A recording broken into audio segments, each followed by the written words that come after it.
चलिए देखिए, हम यहीं पर डिस्कस कर रहे थे। मैंने क्या कहा था कि कोई भी दो लाइन जो होगी, ठीक है, दो लाइन जो आपको दिख रहा है, उनका सम जो होगा, दो भुजाओं का सम तीसरी भुजा से, मैं डिस्कस यही कर रहा था कि तीसरी भुजा से ज्यादा होगा, और किसी दो भुजाओं का जो डिफरेंस होगा वो तीसरी भुजा से वो क्या होगा, कम होगा। ठीक है, इस चीज को ध्यान रखिए। चलिए देखते हैं कैसे एग्जाम्पल पे। जैसे मैंने इसको क्या कर दिया कि इसको मैंने रख दिया 13, ये हो गया 14 और ये हो गया 15। मतलब क्या किया मैंने, किसी ट्रायंगल की भुजा को मैंने 13, 14 और 15 मान लिया है। पहले सेटिस्फाई कराते हैं कि इन दोनों का, किसी दो भुजाओं का सम तीसरी भुजा से ज्यादा होगा। तो आप ले लीजिए 13 या 14 ले लीजिए, तब भी 27 हो जाना है, तीसरी भुजा 15 से ज्यादा हो जाना है। या फिर 13 और 15 भी ले लीजिए, तब भी क्या हो जाना है, तीसरी भुजा 14 से ज्यादा हो जाना है। ठीक है, तो मतलब 13 plus 14 is greater than 15, first condition. चलिए सेकंड कह लेते हैं, आप कोई भी दो भुजा ले लीजिए, तो दो भुजाओं का डिफरेंस जो है, आपको मैं कहता हूं कि 15 माइनस 13 जो है वो क्या है, लेसर होगा किससे, हमेशा तीसरी भुजा से। सेम कंडीशन है, कोई भी भुजा लीजिए। ठीक है, तो ये एग्जांपल है कि किसी भी ट्रायंगल को फॉर्म करने के लिए जरूरी नहीं है कि कुछ भी आप लेंथ ले लेंगे।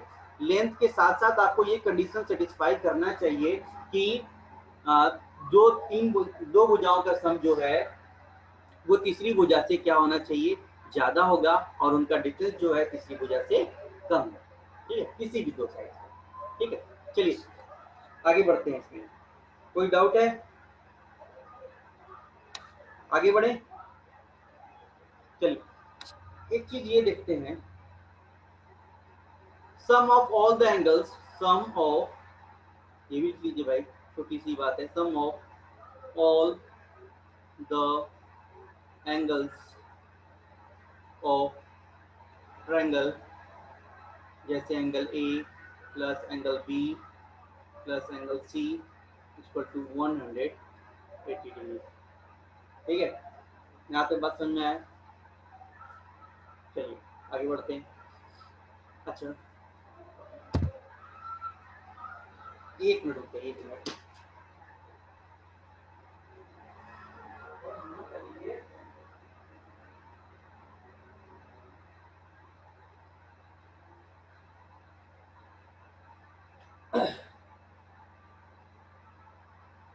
चलिए एक चीज मैं आपको और समझाना चाहता हूँ, इस चीज को ध्यान दीजिए कि यहाँ पर, यहाँ पर कि एक ये ट्रायंगल है, ठीक, अगर ये हमारा एंगल ए है, ये बी है और ये सी। ठीक है, अगर मैं यहाँ से इसके वर्टेक्स पे एक स्ट्रेट लाइन ड्रॉ कर दूं, ठीक है, तो एंगल सी जो यहाँ पर है, इसी तरीके से ये इसका इंटरनल एंगल, तो इसका अल्टरनेट इंटीरियर एंगल जो है यहाँ पर भी सी आ जाएगा। इसी तरीके से एंगल बी अगर यहाँ पर है, तो एंगल बी का अल्टरनेट इंटीरियर एंगल कहाँ बनेगा, यहाँ पर बनना चाहिए बी, और ये एंगल तो हमारा क्या है, ए। तो आपको यहाँ दिखेगा angle A plus angle B plus angle C क्या है, एक स्ट्रेट लाइन के अंदर है, जिसका सम कितना हो जाएगा, 180 डिग्री। या किसी भी ट्रायंगल को आप तीन पार्ट में कट कर दीजिए, कट करने के बाद भी अगर आपस में साथ जोड़िएगा तो भी वो एक स्ट्रेट एंगल ही बनाएगा। इसको भी आप खुद से ट्राई कर सकते हैं। चलिए आगे बढ़ते हैं। देखिए अभी मैं कह रहा हूं कि आपको ये साइड दिया हुआ है, ये ए है, ये बी है और ये सी है। अगर मैंने बीसी लाइन को आगे बढ़ा दिया, कहीं डी तक बढ़ा दिया, ठीक है, तो एंगल आपको यहाँ पर दिख रहा है ए, एंगल बी, ओके, और ये एंगल सी है। अगर मैं बात करूं इस वाले एक्सटीरियर एंगल की, बाहर वाले ए सी डी की, तो आप क्या कहेंगे, ए सी डी इक्वल टू क्या होगा, 180 माइनस सी। मैं इसको कहूंगा कि 180 माइनस सी भी कह सकते हैं, और क्या कह सकते हैं, sum of angle A plus angle B. ध्यान से पढ़िए, value of any exterior angle is always equal to the sum of opposite interior angles. ठीक है, तो इस एंगल का जस्ट अपोजिट में जो इंटीरियर एंगल्स बन रहे हैं उनका सम जो होता है ये एक्सटीरियर एंगल के बराबर होता है। बात समझ में आई? देखा जाए कैसे, तो आप इसको यहाँ पर ऐसे लिख सकते हैं कि 180 माइनस सी भी लिख सकते हैं और angle A plus angle B भी लिख सकते हैं। आपको एक चीज पता है कि ए प्लस बी प्लस सी बराबर कितना होता है, 180 डिग्री होता है। चलिए अभी मैं कहता हूं कि 180 माइनस सी मैंने बोला था, 180 माइनस सी बराबर कितना बोला है मैंने, angle A plus angle B को। इस 180 की जगह पर मैं यहाँ पर angle A plus angle B plus angle C और माइनस में ये एंगल सी रख देंगे।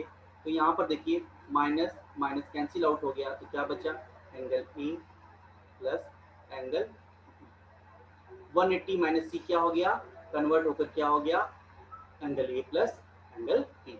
तो क्या करेंगे, अब किसी भी ट्रायंगल के एक्सटीरियर एंगल अगर एक्सटेंड करते हुए ऐसा दिखे, एक्सटीरियर एंगल दिखेगा, तो आप क्या करेंगे, उसके अपोजिट साइड का, जिस साइड से एक्सटीरियर बन रहा है उसके अपोजिट साइड के इंटीरियर एंगल्स के सम को ही रख देंगे। तो वो क्या हो जाएगा, इसका क्या हो जाएगा, वैल्यू दे देगा एक्सटीरियर एंगल का। ठीक है, चलिए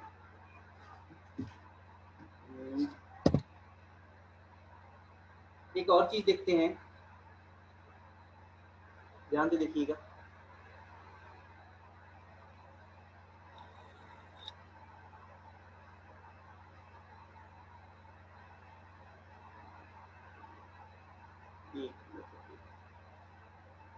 ये ड्रॉ हो पाना थोड़ा मुश्किल हो जाता है यहाँ पर। देखिए ये है एक ट्रायंगल बना रहा हूँ मैं इस पे,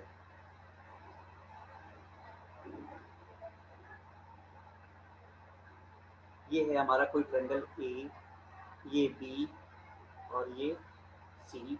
ठीक, अब कहता हूं कि एंगल बी से एंगल बाइसेक्टर, एंगल बाइसेक्टर किसका, एंगल बी का। एंगल बाइसेक्टर क्या करता है, एंगल को दो पार्ट में ब्रेक कर देता है। एंगल बाइसेक्टर जो है, ठीक है, और एंगल सी का एंगल बाइसेक्टर, एंगल सी का एंगल बाइसेक्टर मतलब दोनों बेस के बी और सी का एंगल बाइसेक्टर आपस में एक दूसरे को कहाँ मिलेगा, तो आप कहेंगे यहाँ पर कहीं हमको डी पर मिलना चाहिए। अगर मैं इसको कहता हूँ कि एंगल बाइसेक्टर है तो ये b/2 हो जाएगा, तो ये भी b/2 हो जाना चाहिए। ठीक, अच्छा अब मैं कहता हूँ कि ये वाला एंगल, जब आपको ट्रायंगल मैंने बोला था, ट्रायंगल के बाद ये एंगल आपने बोला था कि 180 माइनस सी है। अगर इसका एंगल बाइसेक्टर कर देंगे तो ये एंगल कितना हो जाएगा, ये होना चाहिए 180 माइनस c/2। आप कहेंगे इसको 90 माइनस c/2। ठीक है, क्या हो जाएगा 90 माइनस, ये एंगल भी कितना हो जाएगा 90 माइनस c/2, क्योंकि दोनों क्या है, एंगल बाइसेक्टर। क्वेश्चन को यहाँ पर ध्यान से देख लीजिए कि क्या लिखा हुआ है, कि angle bisector of angle bisector of angle B and angle C meets at D, then एक रिजल्ट होता है। क्या होता है रिजल्ट, लिख लीजिए कि angle BDC, angle BDC is just half of angle BAC। ये रिजल्ट आप इसको नोट डाउन कर रख लीजिए। ठीक है, क्या कि जब एंगल बाइसेक्टर एक इंटीरियर और एक्सटीरियर एंगल का कहीं मीट करता है, तो वो जो एंगल, ये वाला एंगल जो बनेगा, एंगल डी जो बनेगा, ये एंगल ए का जस्ट हाफ होगा। क्या होगा, एंगल ए का जस्ट हाफ होगा। चलिए उसी के प्रूफ के बारे में हम आपको बताएं कि उसका प्रूफ कैसे होता है, ये कहाँ से आया रिजल्ट के बारे में। मैंने देखिए कि अगर मैंने इसको मान लिया है क्या, ये थीटा है, ठीक है, और यहाँ से मैंने एंगल बाइसेक्टर कर दिया है, तो ये वाला एंगल जो है हमारा ये हो गया हमारा 90 minus theta by 90 minus C by 2। Similarly ये एंगल भी कितना हो जाएगा हमारा 90 माइनस सी बाई 2। यहाँ पे बात समझ में आया? ठीक। अच्छा, अभी यहाँ पर देखिए कि ये एंगल कितना है, तो आप कहेंगे एंगल सी। क्या है? Angle C. आते हैं ट्रायंगल किसके अंदर, ट्रायंगल में आते हैं प्रूफ। देखिएगा ये प्रूफ है, ध्यान से।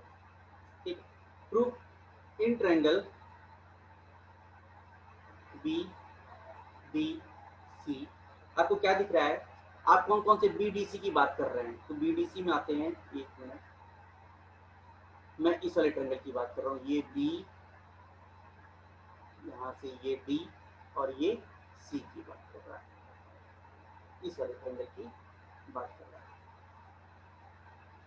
इस वाले ट्रायंगल में देखते हैं sum of all the angles of a triangle is 180 degree, तो यहाँ से दिखेगा B/2 plus C plus 90 minus C/2 plus theta equal to कितना हो जाएगा 180 डिग्री हो जाएगा।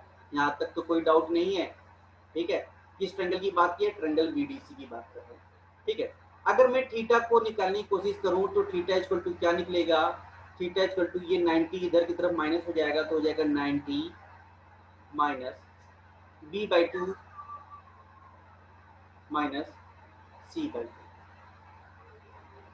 फर्दर चलेंगे तो ये हो जाएगा थीटा इक्वल टू कितना हो जाएगा 90 minus half of B plus C, B plus C। अभी यहाँ पर से ध्यान देंगे कि यहाँ पर लिखा है क्या 90 माइनस 1/2, ये B प्लस C आपको दिख रहा है। यहाँ पर एंगल B, ये इस वाले में एंगल B बड़े वाले ट्रायंगल में देखिए ABC, किसमें देखेंगे, ट्रायंगल ABC में। अगर ये एंगल B दिख रहा है, एंगल ये C दिख रहा है, तो ये कितना होना चाहिए, इसको क्या लिख सकते हैं, एंगल B और C को क्या लिख सकते हैं, angle B plus angle C को क्या लिख सकते हैं, आप लिख सकते हैं 180 माइनस एंगल A, ये लिख सकते हैं। Angle B plus angle C को क्या लिख सकते हैं 180 माइनस एंगल A, तो यहाँ पर क्या लिख देंगे इसको 180 माइनस A। फर्दर आगे बढ़ेंगे तो हो जाएगा 90 माइनस A/2। देखिए 90 से 90 कैंसिल हो जाएगा, ठीक है, माइनस नहीं होगा, ये प्लस होगा, सॉरी प्लस। तो आपको क्या दिख गया, theta equal to A/2। Further solve करेंगे तो लिखेगा 2 theta equal to A, 2 theta equal to A। ध्यान से देखिए कि एंगल A जो है थीटा का 2 टाइम्स है, क्या है, एंगल A जो है थीटा का 2 टाइम्स है, या फिर यहाँ से आप देख सकते हैं थीटा जो है एंगल A का जस्ट हाफ है, एंगल A का जस्ट हाफ है, जो मैंने यहाँ पर बोला, ठीक है। तो इसका ये प्रूफ है, इसको आप नोट डाउन कर लेंगे। कोई डाउट तो नहीं है? अरे भाई हैं कि सभी लोग गायब?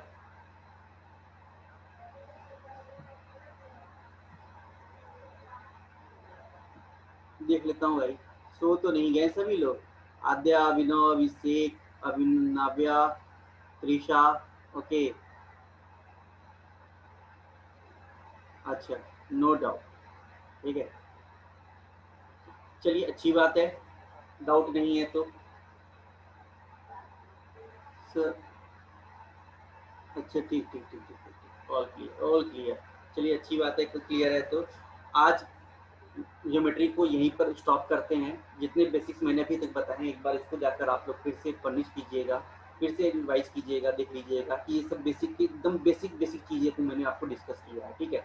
अभी 10 मिनट के बाद, ज़्यादा गैप नहीं, 10 मिनट के अंदर ही आप फिर से रिज्वाइन करेंगे प्रैक्टिस सेशन, प्रैक्टिस सेट, ठीक है। मात्र 10 मिनट के अंदर ही होगा, ठीक है, ध्यान रखिएगा। 10 मिनट में ही आपका प्रैक्टिस सेट स्टार्ट हो जाएगा। सभी को ज्वाइन करना है, जितने अभी सारे मेंबर मुझे दिख रहे हैं सभी मुझे वहां पर दिखने चाहिए, ठीक है। तो फर्स्ट क्लास को आज ज्योमेट्री की फर्स्ट क्लास है, इसलिए ज़्यादा नहीं खींचते हुए थोड़ा सा ही हल्का सा ही पुशअप करते हुए यहाँ तक लाए हैं, ठीक है। अब इसके आगे कल की क्लास में कुछ नए कॉन्सेप्ट को हम सीखेंगे, ठीक है। आज इसको यहीं पर रोकते हैं, प्रैक्टिस सेट में आपके मिलते हैं, ठीक है। Okay, thank you all of you.